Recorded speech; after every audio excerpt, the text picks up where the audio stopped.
he was contacted by Merck to work for them, and he goes out to a golf course, which is probably one of the most toxic places you can imagine. He finds a undiscovered bacteria, and the bacteria is said to kill the parasites in the soil. So then they created a concoction in the lab. They called it ivermectin, and ivermectin is a chemically modified derivative of ivermectin B1, which is allegedly more potent than any existing parasite medicine. So essentially what they did was found a bacteria in the soil in a toxic golf course that they hadn't seen before. They alleged that this bacteria, new bacteria, could make a very potent anti-parasitic drug. They could chemically modify it to make it from the chemical that the bacteria make into what's called ivermectin. And then they could treat this river blindness, which they had already proved wasn't caused by a parasite. So that's the story. They also realized this could be an extremely profitable medicine. In fact, as he says, within 25 years, sales of ivermectin would be one of its best-selling products, over $1 billion. And I think it's even more now, way more. Bacterial strain, and then you add yeast extract malt glucose to feed the bacteria. And then you add, or let's call it ETBR, a non-radioactive marker used to stain DNA, commonly used in molecular biology labs to detect nucleic acid.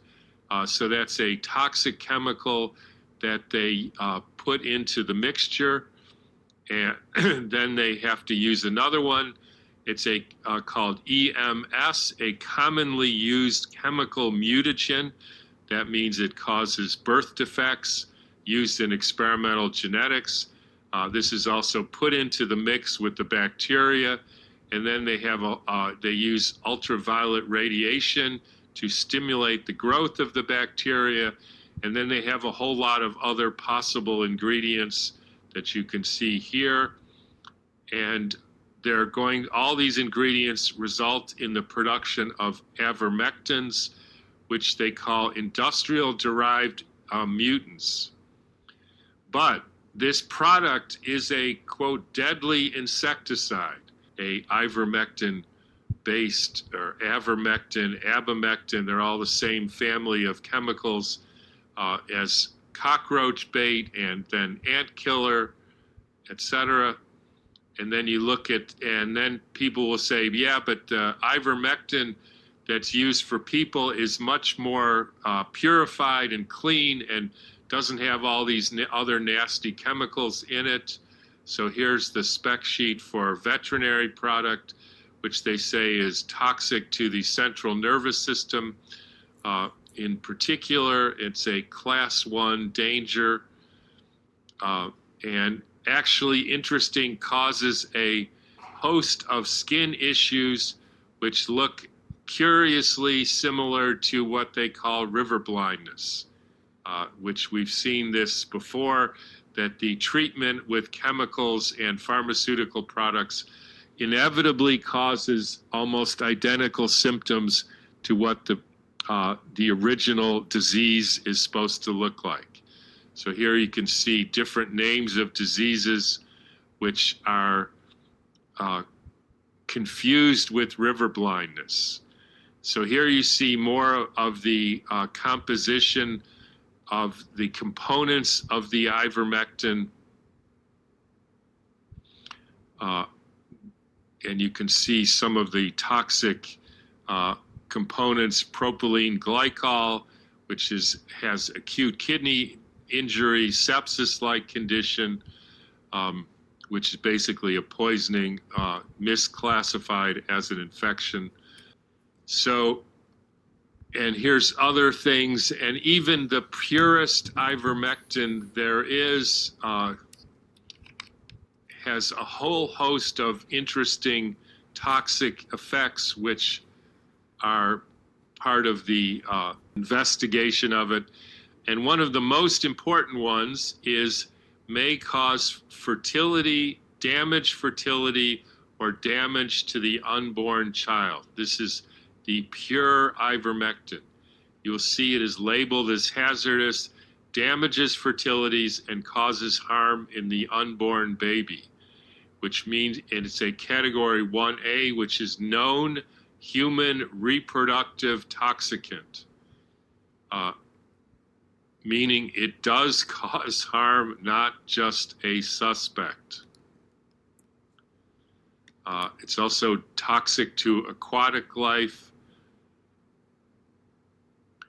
And again, he goes over even the purest. This is the safety data sheet from the purest chemical ivermectin, still a category 2 or 3 toxic chemical orally and to the skin, and reproductive toxicity of ivermectin. And you see this in many different animal studies, rabbit studies, and other mammal studies. So the idea that it's only toxic to arthropods, crabs, etc., cockroaches is not true. It is a well-proven and well-known reproductive toxic substance to many different kinds of mammals. And then the next one is another video on the neurotoxic effect of ivermectin. And I know vets who talk about the routine use of ivermectin and the continual use of ivermectin resulting in all sorts of neurological problems, seizures, and other degenerative neurological disease. So if you're interested in that subject, I would follow up with that.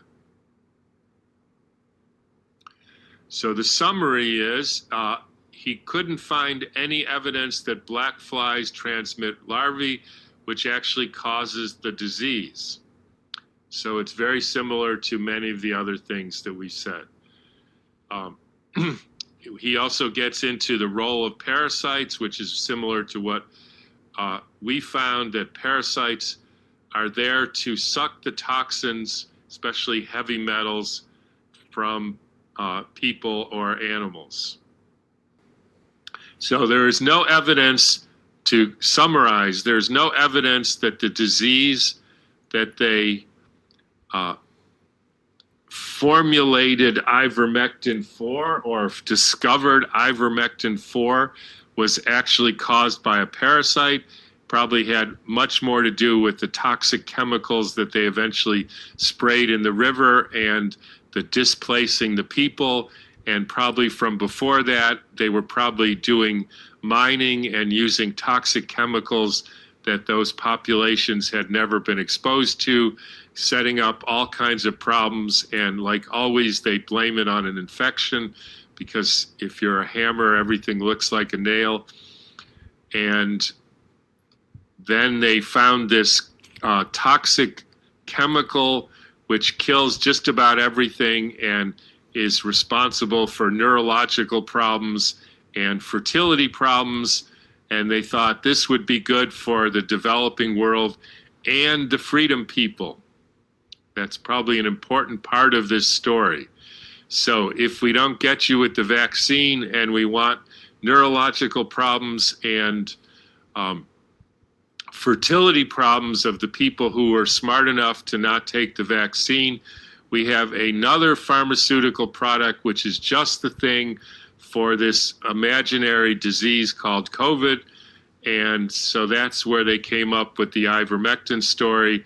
And so it became the other side of the debate and sold to you by the typical freedom people. And that's how we got to where we are today.